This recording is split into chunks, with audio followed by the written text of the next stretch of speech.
A length behind them was Taz. Transatlantic now pulling clear, asserting his superiority. Heavily back to Too Good. Transatlantic first. Welcome to this week's edition of the Final Gallop. It is episode 360 and proudly supported by the Brisbane Airport Hotels Group. Today we're going to preview our Saturday runners, Transatlantic and Golden Boom at Caulfield, and our big team right here at Eagle Farm. Morning, Tony. Firstly, how have you recovered from the Broncos Premiership win on Sunday? Yeah, all good. No Mad Monday for us. We're rolling into the Spring Carnival, but it was good. What a game. Yeah, what a terrific game. What a good game of footy. Good for Brisbane to get the chocolates. Yes. But it was just a good game of footy overall. What a good week for Brisbane. It was the Lions, straight into the Broncos. And the girls as well. The girls, the women. Yep. Where else would you rather be? Exactly. Something in the water up here. Must be. Now back to racing. How magnificent was Antino in the Group 1 Turnbull Stakes, running second at Flemington on Saturday? Yeah, he was good. Race didn't really probably pan out as any of us had hoped. It was really slowly run again through the early bit, and Blake seen an opportunity to jump on the back of the eventual winner, Schillaci, when he was trapped 3 deep, and it looked pretty good as we crept forward and using Willow up basically, and then all of a sudden he got in and we're exposed from the 1400. So it made life a little bit trickier, particularly I think without having that nice conditioning run leading into it, off the Mackay, off that such a slow run, sit sprint race.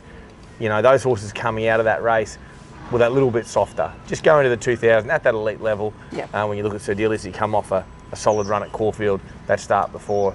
He was very good, the winner was good, he loves the big stretches. But I thought our Blake was great too. He was last off the bridle and he just peaked late, off doing a lot more work in running and just being exposed there, you know, down the big stretches at Flemington. So he rolled back in probably to inferior ground as well. But he's well and truly on track. He's 3 weeks now to the Cox Plate, which that race is going to continue to shape. I guess we've got a Group 1 at Caulfield on the weekend. There's other horses that'll add intrigue to the Cox Plate. But I'm really pleased with where we're at. He's come through the run beautifully. He went down to the beach yesterday, acted like a jerk.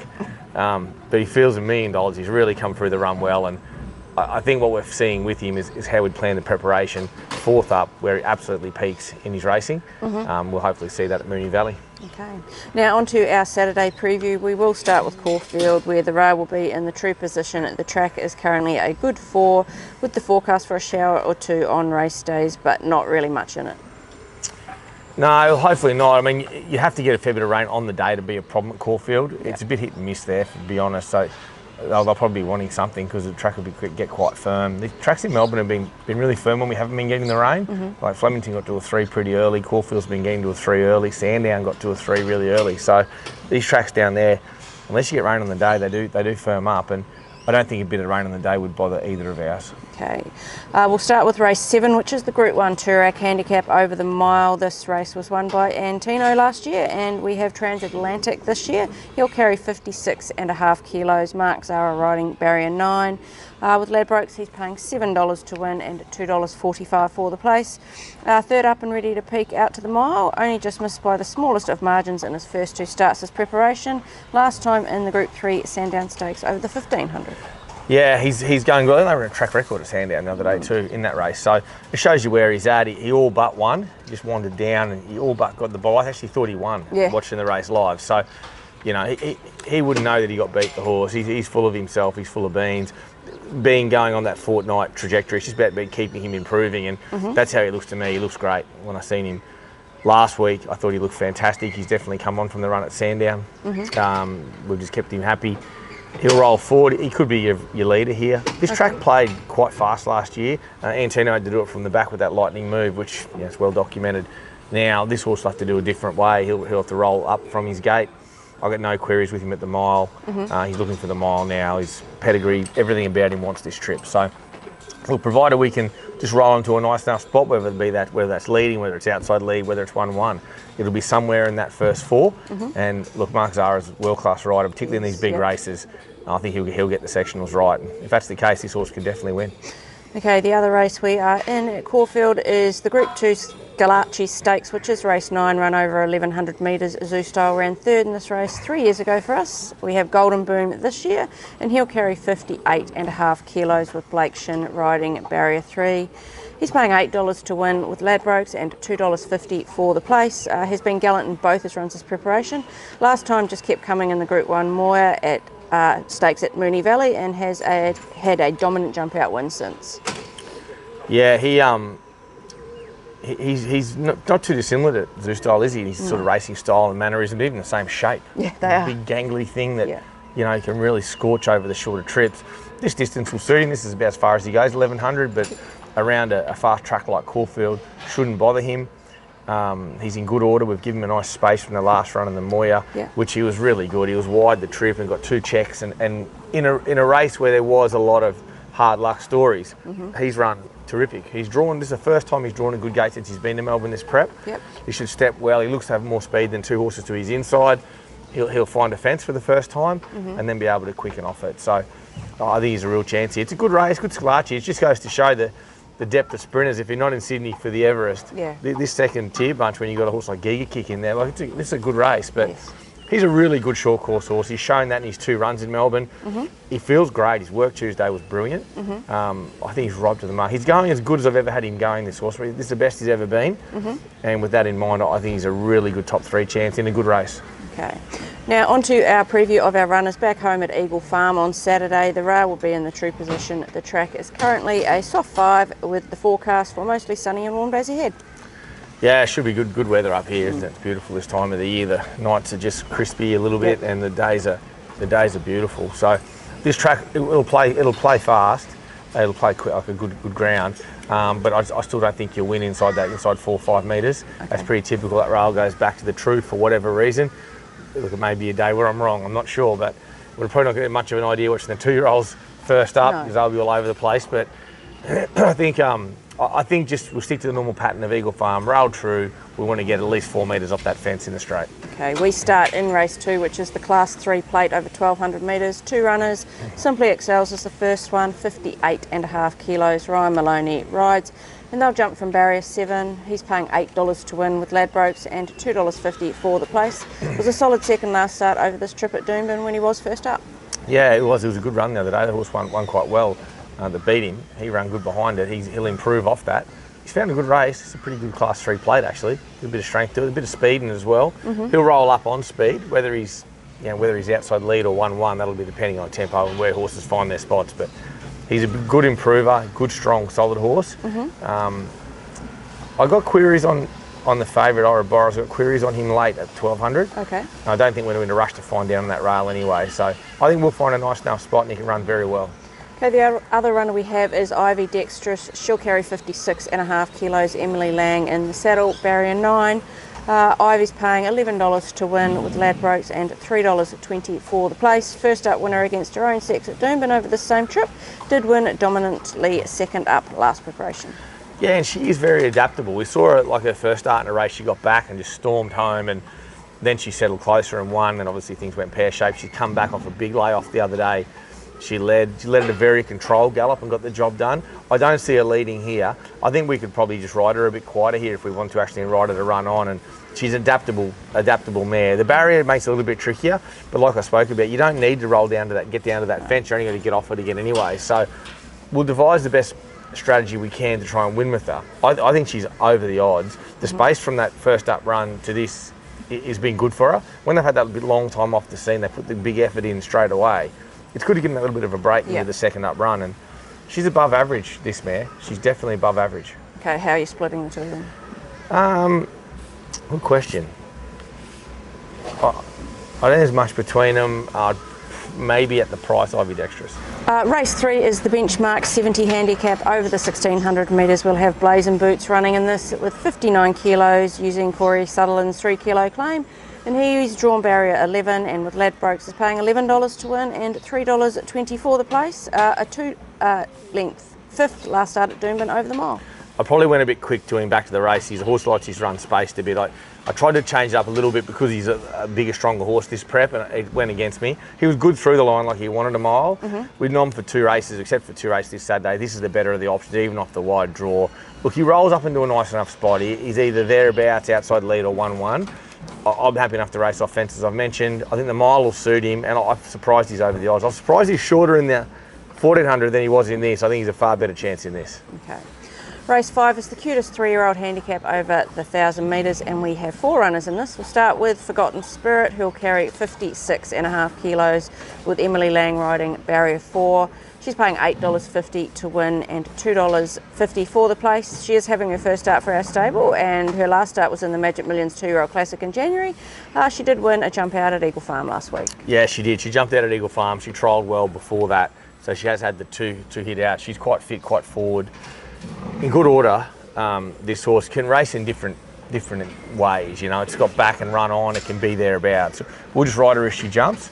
I think she's well above average. Even though she's a maidener, she can certainly be hard to beat here.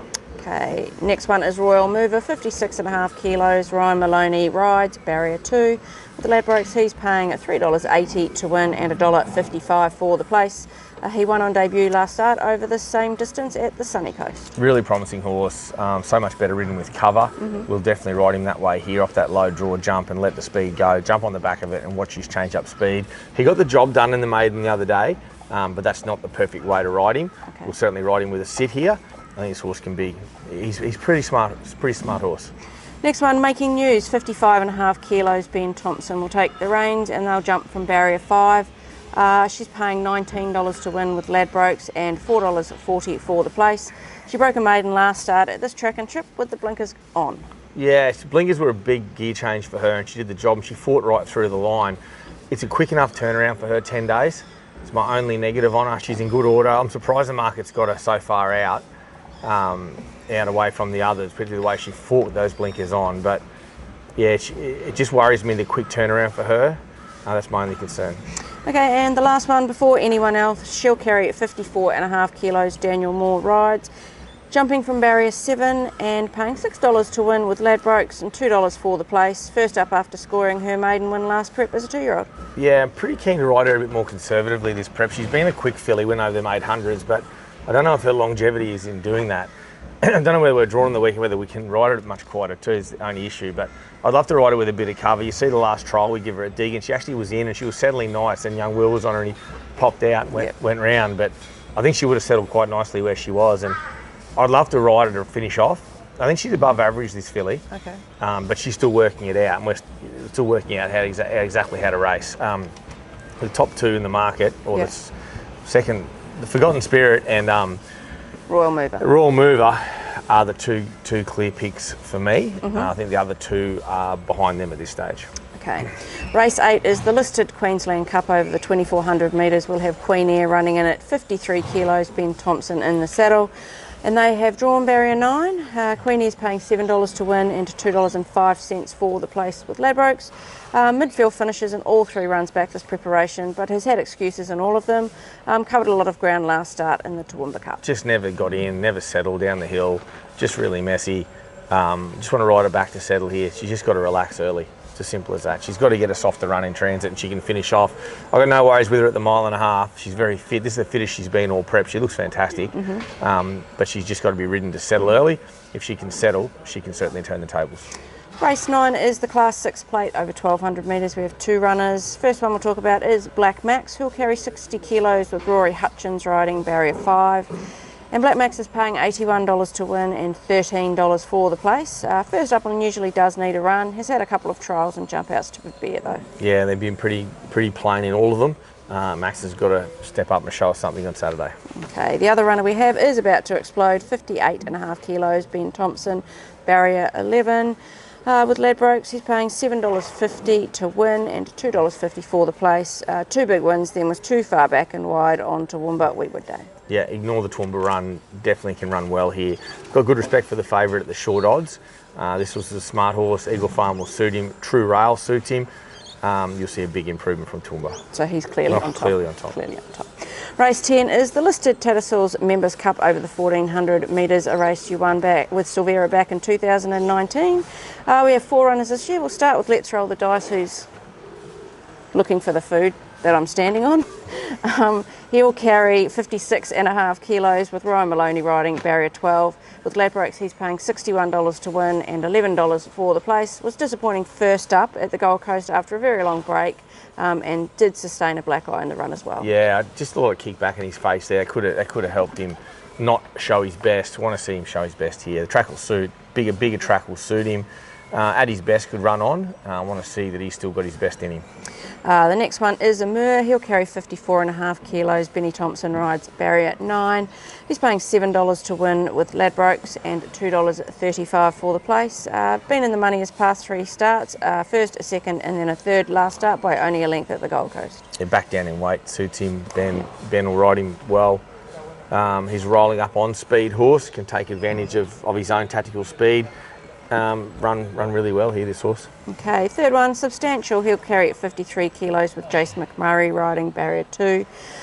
He's paying $26 to win and $6 for the place at the moment with Ladbrokes. It was an okay run last start, second up in Toowoomba on Wheatwood Day. Fitter for that and down in weight here. And just back to his right track. He just seems to love all his best races at Eagle Farm. So this is a good race. He's just at a sticky point in his career, this horse, whether he's good enough for this level or he's going to try and sneak something else at a lower grade. But Eagle Farm's his track, 400 is his distance. He can be a big improver. Not sure he can win, but he's one you definitely want to have in for exotics. And the fourth one is Warby, 53 kilos, Emily Lang riding and jumping from barrier 7. With Ladbrokes, they're paying $15 to win and $3.90 for the place. Good first up, then strong through the line last start at the Gold Coast, back to arguably his favourite track and trip. Yep, going really well. Good run at the Gold Coast. Waiting for a race like this. He's a bit like Substantial to a degree. Yeah. Whether he can excel at this level or he needs that one level below, I'm not sure, but he's going super, can be a massive, massive improver. And how are the splitting? I'd probably have Amur on top. Obviously the favourite, Tavs, was unbelievable at its home track. Want to see if he can do that away from Toowoomba. That's going to be the key to it. But I think Amur can run really well. And of the others, it'd be Warby. Okay.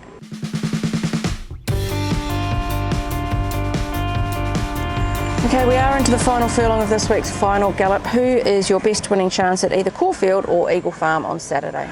Best winning chance this weekend. We've got a lot of good chances, and I've got a lot of multiple runners, so that worries me a little bit. So I'll go a race where I don't have multiples. I think Queen Air can turn the tables out to the 1.5 miles. I think she'll relax better at home here. Just switch her off in the run early. I think she can run at the top of them. And your best each way chance? Each way chance, I'm not going to go past Golden Boom at Caulfield. Yep. He's my best each way chance. Or I could easily have Forgotten Spirit here in the 1,003-year-old. We've got some good chances throughout the card. Okay, your best at the provincials. We've got the Sunny Coast on Friday and the Gold Coast on Saturday. I haven't been given the kindness of Gates at the Sunny Coast, but I'm really happy with how a horse like Cormeritu is going. Okay. So wherever she goes, she'll be my best at provincials. Your best track worker this week? My best track worker this week will be Golden Boom, closely followed by Queen Air. Okay, now it is time for Cavs Corner, which is supported by the Brisbane Airport Hotels Group. Only got his second leg last week with Surprise Honey placing after Boomshot missed a place in his first leg. After Boomshot had a barrier trial in his first leg, just never got any room at all. No. Jeez. So he was a bit stiff there. That was hard to watch. Yes. Anyway, let's find out what he's landed on for this week's stable multi. Welcome to Cavs Corner for this week. A little shout out to Danica Wilson, who doesn't watch this show. Start watching. I can't believe you don't watch the Final Gallop. Righto, we'll go to Eagle Farm this week. We're going to go early in the day. We'll go Simply Excels, a win, into Queen Air, a win. Good punting, guys. So he's gone Simply Excels, a win, into Queen Air, a win. Yeah, I don't hate it. Simply Excel's a really good chance in that race. There's just something about Ivy Dexstress for me that she could run a hell of a race. So, but he's in good order, that horse. He's come back great, and the big track Eagle Farm will suit him. Okay, well, good luck on Saturday, Tony, with a big team of runners, and then on Sunday at the Queensland Racing Awards Gala lunch. Yeah, the big awards on Sunday. It feels like an eternity. Last season finished. Yes. So I think we have this lunch too late. But look, it will be a good day. Everyone can get there and appreciate the efforts of people and horses for last season. So it'll be a good fun day, and then obviously back to work Monday. Yeah, great. Well, best of luck to everyone over the weekend. Cheers.